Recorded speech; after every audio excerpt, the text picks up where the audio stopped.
신데렐라 게임 98회는 충격 그 자체였습니다. 윤세영이 모든 것을 포기하고 바다로 향하는 장면은 보는 이의 숨을 멎게 만들었죠. 극단적인 선택을 하려던 그 순간 구하나가 나타납니다. 세영을 부르며 바다로 뛰어든 하나는 간절하게 말합니다. 너 죽는다고 안 끝나. 윤유진은 네가 살아서 책임지길 원해. 세영은 끝내 오열하며 무너졌고 하나는 그런 세영의 손을 붙잡고 함께 물에서 나옵니다. 눈물 없이 볼 수 없는 회차. 두 사람의 뜨거운 감정이 시청자 마음 깊숙이 파고들었습니다. 세영은 이제 어떤 선택을 하게 될까요? 신데렐라 게임 99회 예상 줄거리 시작합니다. 새벽의 바다는 그 어떤 말보다 더 조용했습니다. 파도는 여전히 무심히 출렁이고 있었고 윤세영은 모래 위에 주저앉아 차오르는 감정을 가누지 못한 채 흐느끼고 있었습니다. 물에 젖은 옷이 살갑게 달라붙은 채 차가운 바람을 막아내지는 못했지만 그녀는 지금 그 어떤 추위보다 마음속 허무함과 두려움이 더 견디기 힘들었습니다. 구하나는 그녀 곁에 앉아 묵묵히 윤세영의 손을 잡고 있었습니다. 구하나는 그 누구보다 세상을 차갑게 살아왔지만 오늘만큼은 온기 있는 손길을 내밀 수밖에 없었습니다. 그녀는 오랜 침묵 끝에 조용히 윤세영의 등을 토닥였습니다. 말보다 행동이 먼저였고 설득보다 공감이 더 깊이 닿을 수 있음을 본능적으로 알고 있었습니다. 윤세영은 자신이 살기를 선택했는지 죽음을 미뤘는지조차 확신이 없었습니다. 단지 구하나가 와 주었기에 그리고 그 말들이 귓가에 울렸기에 바다에서 걸어 나왔을 뿐이었습니다. 그날 밤 윤세영은 다시 병원으로 돌아왔습니다. 심리 안정이 필요한 상태였고 의료진과 가족, 변호인단 모두가 그녀의 회복을 바랐습니다. 하지만 병실한 윤세영의 표정은 이전과 달라져 있었습니다. 죽음을 생각했던 그 순간보다도 오히려 더 단단하고 고요한 결심이 깃든 눈빛이었습니다. 며칠 후 윤세영은 조용히 병실을 나서 서울 남부구치소를 향했습니다. 그곳엔 여전히 최명지가 구속 상태로 조사를 받고 있었습니다. 여론은 그녀에게 등을 돌렸고 언론은 매일같이 새로운 혐의를 쏟아냈습니다. 하지만 그녀는 단 한 번도 딸을 찾지 않았습니다. 윤세영은 그 사실이 가장 견디기 힘들었습니다. 딸이 죽을 수도 있었던 그 순간에도 그녀는 움직이지 않았습니다. 그녀는 엄마라는 이름으로 자신을 감싸고 또 조종해 왔습니다. 하지만 지금 윤세영은 그 껍질을 벗겨내기로 결심했습니다. 구치소 접견실. 윤세영은 차가운 유리창 너머에 앉은 최명지를 마주했습니다. 최명지는 짧게 한숨을 쉬며 딸을 바라보았습니다. 그 눈빛엔 여전히 미련과 두려움이 섞여 있었습니다. 윤세영은 그녀를 향해 차분한 목소리로 단 한 문장만을 꺼냈습니다. 나는 이제 엄마의 딸이 아닙니다. 그 한마디에 최명지의 표정은 굳어졌고 윤세영은 아무 말도 더 하지 않은 채 자리에서 일어섰습니다. 그녀는 더 이상 과거에 매달리지 않기로 했습니다. 그녀가 싸워야 할 상대는 어머니가 아니라 어머니가 만든 그 삐뚤어진 세계 전체였습니다. 이후 윤세영은 정 과장을 찾았습니다. 정 과장은 여전히 그 특유의 차분함으로 그녀를 맞이했습니다. 한때 최명지의 충복이었던 그는 이제 윤세영에게 협력자가 되겠다고 했습니다. 정 과장은 윤세영에게 지금까지 밝혀지지 않은 기업 내부의 비자금 루트, 은닉 자산 목록, 그리고 그 리스트가 연결된 정치권 및 검찰 내부 인물들까지 포함된 블랙 파일을 건넸습니다. 그 문서 안엔 윤세영조차 전혀 몰랐던 어머니의 또 다른 민낯이 담겨 있었습니다. 최명지가 수년간 누군가를 협박해 지켜온 비밀 이자 동시에 그녀를 지금까지 지탱시킨 권력의 실체였습니다. 윤세영은 그 파일을 들고 곧장 방송국 고위 PD를 찾아갔습니다. PD는 이 사실이 사실일 경우 단순한 스캔들을 넘어 국가적인 파장을 불러올 수 있다고 말했습니다. 윤세영은 차분히 고개를 끄덕이며 말했습니다. 세상이 바뀌려면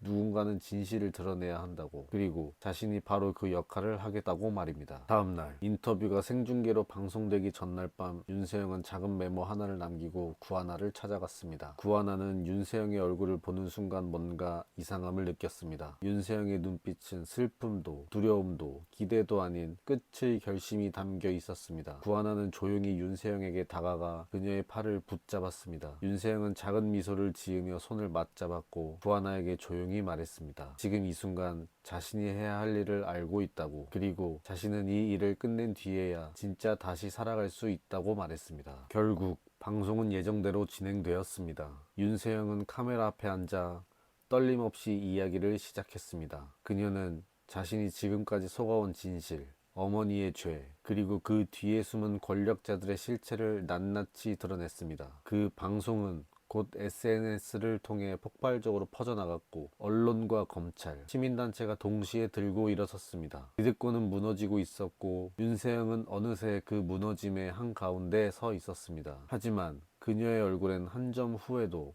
두려움도 없었습니다. 그녀는 스스로를 구했고 이제는 다른 이들도 구하고 있었습니다. 마지막 장면, 윤세영은 비가 오는 날 홀로 공원을 걷고 있었습니다. 우산도 없이 천천히. 그녀는 중얼거렸습니다. 비가 와도 이제는 도망치지 않겠습니다. 그리고 그 말처럼 그녀는 비를 맞으며 곧게 걷고 있었습니다. 이제 그녀는 누군가의 그림자가 아닌 자신의 삶을 살아가는 사람이 되어가고 있었습니다. 그리고 신데렐라 게임은 이제 진짜 마지막 승부를 앞두고 있었습니다. 이상으로 신데렐라 게임 99회 예상 줄거리였습니다. 100회에서는 드디어 최명지 재판, 그리고 윤세영의 마지막 선택, 정과장과 구하나의 반전 진실이 공개될 것 같습니다. 다음 회차도 기대해주세요. 감사합니다.